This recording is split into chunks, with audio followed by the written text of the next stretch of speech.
আমার বন্ধুগণ, মনোযোগ বাড়াতে হবে।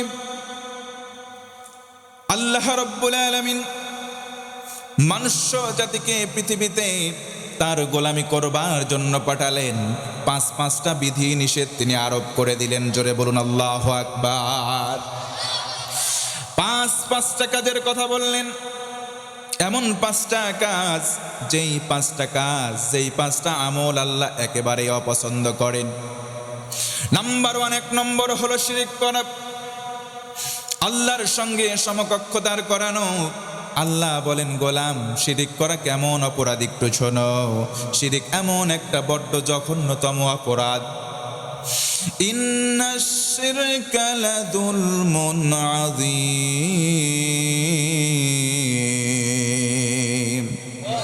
জোরে বলতে হবে আল্লাহু আকবার।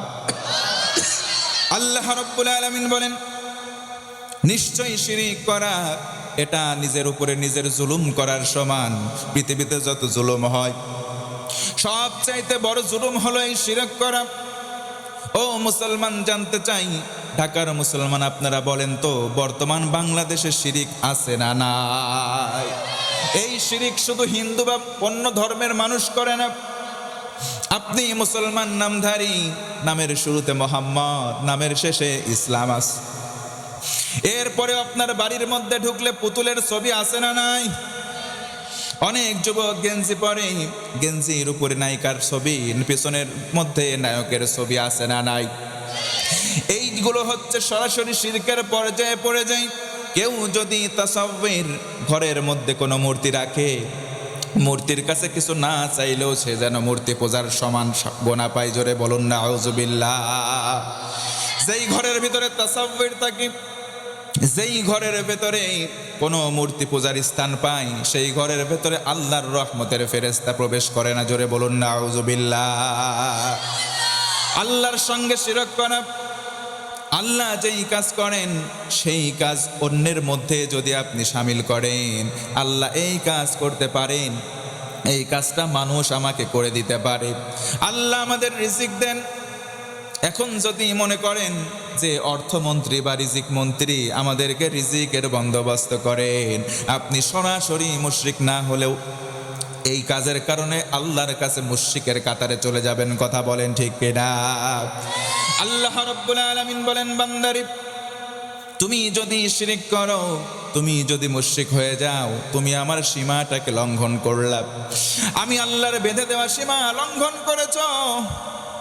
এই কারণে গোলাম, আমি আল্লাহর কাছে তুমি নামকাওয়াস্তে মুসলিম হলেও আমার কাছে মুশরিক। কথা বলেন ঠিক কিনা?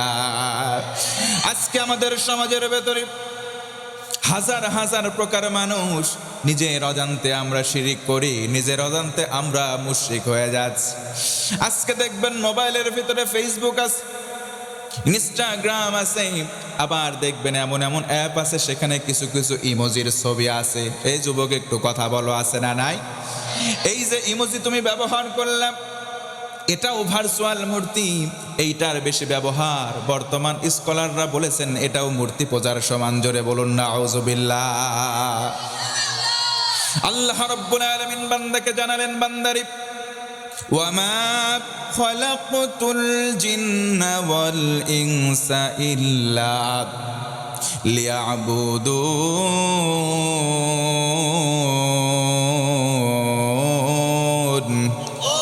আরো জোরে বলতে হবে আল্লাহু আকবার।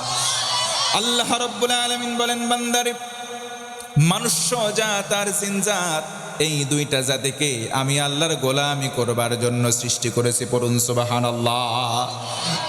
আমাদের কোনো অস্তিত্ব ছিল না, আমাদের কোনো নাম নাই, আমাদের কোনো গন্ধ নাই, আমাদের কোনো পরিচয় ছিল না। আল্লাহ পাক রব্বুল আলামিন আমাদের সৃষ্টি করলেন, সৃজন করলেন, পৃথিবীতে পাঠালেন।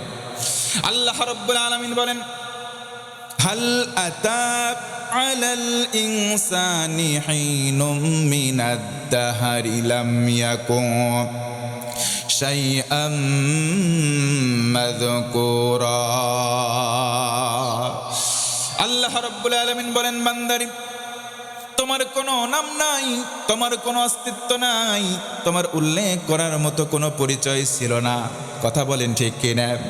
আল্লাহ রাব্বুল আলামিন আমাদেরকে অস্তিত্বে আনলেন, আমাদের একটা নাম হলো, শুধু নাম নয়, আমার আল্লাহ আমাদেরকে আশরাফুল মাখলুকাত বানালেন। পড়েন সুবহানাল্লাহ। সৃষ্টির মধ্যে শ্রেষ্ঠত্ব দান করলেন, সৃষ্টির মধ্যে সেরা হবার পর এই মনুষ্যজাত এমন এমন কাজ আমরা শুরু করেছি সৃষ্টির ভেতরে সবচাইতে নিকৃষ্ট। বর্তমানে কথা বলেন ঠিক কিনা? আল্লাহ রাব্বুল আলামিন বলেন, বান্দারি আমি তোদেরকে সেরা বানালাম, তোদের মান তোদের শান তোদের হাতে তুলে দিলাম।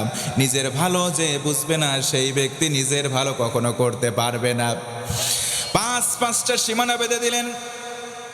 ও ভাইরা বলেন তো, সীমানার 1 নম্বর শিরিক করা। এই শিরিক বর্তমান ঢাকাতে আছে না নাই? আল্লাহ রাব্বুল আলামিন বলেন, বান্দারি তুমি শিরক করবা, আর এই শিরক আমি আল্লাহ রাব্বুল আলামিন কোনোদিন মাফ করব না।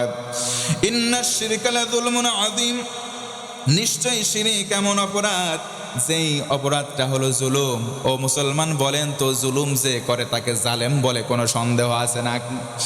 যেই ব্যক্তি জুলুম করে তাকে জালেম বলে, তার মানে শিরিক করলে সে মুশরিক হয়, আল্লাহর ভাষায় সে জালেম হয়।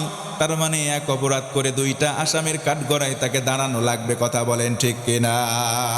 যেই 5টা আমলকে আল্লাহ তাআলা অতীব ঘৃণা করেন, যে 5টা আমল করলে আল্লাহ তাআলা সীমা লঙ্ঘনকারীদের ভেতর অন্তর্ভুক্তি করে ফেলেন, সেই 5টা কাজ ছেড়ে দেওয়ার দরকার আছে না নাই? 1 নম্বর শিরক, 2 নম্বর মিথ্যা, 3 নম্বর অন্যায়ভাবে হত্যা করা।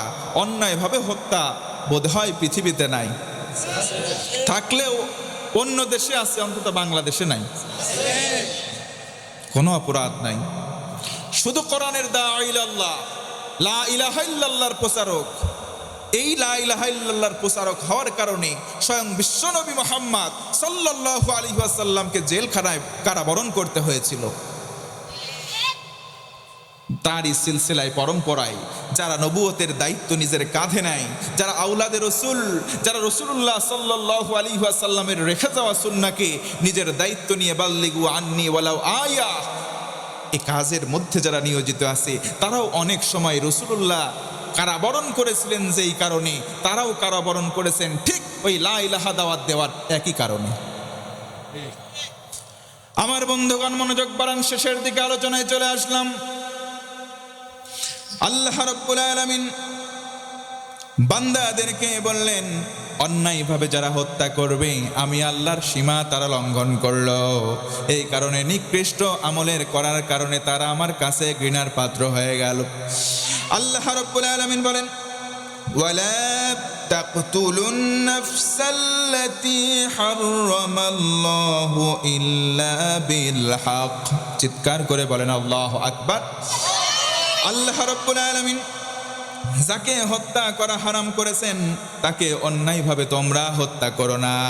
আল্লাহ রাব্বুল আলামিন নিষেধ করলেন হত্যা করার কোনো সুযোগ, অন্যায়ভাবে কাউকে হত্যা করব না। এই কাজ যারা করবে আল্লাহর কাছে ঘৃণার পাত্র তারা হয়ে যাবে। 4 নম্বর আমল হলো সুদ খাওয়া। বর্তমানে সুদ খাওয়া বাংলাদেশে থাকলেও ঢাকায় নাই। হাজী সাহেব মুরব্বী বারবার হজে যাই, হজ করে এসেছে, আসার পরে নতুন হাজী আসরের নামাজ পড়ে দাঁড়িয়ে আছে। ভাতিজা গিয়ে বলে, চাচা আমাকে বাঁচাও। চাচা বলে, কি হয়েছে ভাতিজা? দিব্যি দেখতে পাচ্ছি বেঁচে আসো। ভাতিজা ডেকে বলে, আমার 5,000 টাকা দরকার চাচা। চাচা বলে, কাছে টাকা নাই। ভাতিজা কানের কাছে যাই, মুখ নিয়ে ফিস ফিস করে বলে, চাচা 5,000 টাকা দাও, 2,000 বাড়াই 1 মাস পরে দেব। চাচা মুচকি হাসি দেয়, টাকা তো আমার কাছে নাই, তোর চাচির কাছে বাড়িতে আছে, চল যাই। এমন 2-1টা চাচা সমাজে আছে না নাই? বাড়িতে চলে যাই, 5,000 টাকা দিয়ে দেয়, 2,000 সুদ।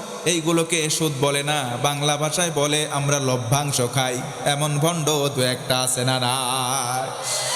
যখন 5,000 টাকা দেওয়া হয়ে যায়, এবার বলে, ভাতিজা তাড়াতাড়ি চলে যা, মাগরিবের আজান হচ্ছে, সামনের কাতারে গিয়ে জায়গা ধরা লাগবে।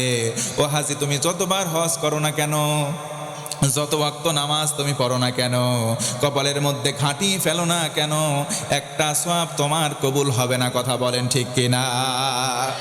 আল্লাহ রাসূল বলেন, সুদের অনেকগুলো গুনাহের স্তর, সর্বনিম্ন স্তর নিজের আপন মায়ের সঙ্গে জেনা করা। একবার আওয়াজ নিয়ে বলেন নাউজুবিল্লাহ। সবচাইতে বড় হলো আল্লাহর সঙ্গে জিহাদ ঘোষণা করা। ও মুসলমান, জানতে চাই আল্লাহর সঙ্গে জিহাদ করা এটা কি চারটি খানে কথা? এটি কি চারটি খানে কথা? এই জন্য 4 নম্বর ঘৃণিত কাজ হলো সুদ খাওয়া। সুদ খাওয়া ছেড়ে দেব। 5 নম্বর হলো পরনিন্দা করা, অন্যের নামে অপবাদ দেওয়া। আজকে বাংলাদেশে অন্যের নামে অপবাদ, গীবত এটা বোধহয় নাই। 4 জন মানুষ বসে আছেন বন্ধু, পঞ্চম আরেকজন আছে। এক ভাই বলেছে চায়ের দোকানে বেশি হয়। এই ভাইয়ের কথা 100% সত্য কথা।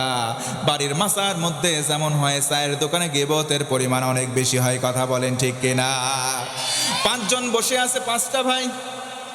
একজন চলে গেল, এবার 4 জন মিলে চলে যাওয়ার বন্ধুর নামে গীবত করা শুরু করে। আমি বলবো ভাই, তুমি 4 জনের ভিতরে একজন, তুমি এবার উঠে যাও, ওই 3 জন মিলে তোমার নামেও গীবত করবে। এই জন্য গীবতের পরিমাণ দিন দিন এমন বেড়ে যায়। আমার আল্লাহ বলেন, নিজের মরা ভাইয়ের গোস্ত খেতে কি তোমরা ভালোবাসো নাকি? আমরা কি কেউ বাসি?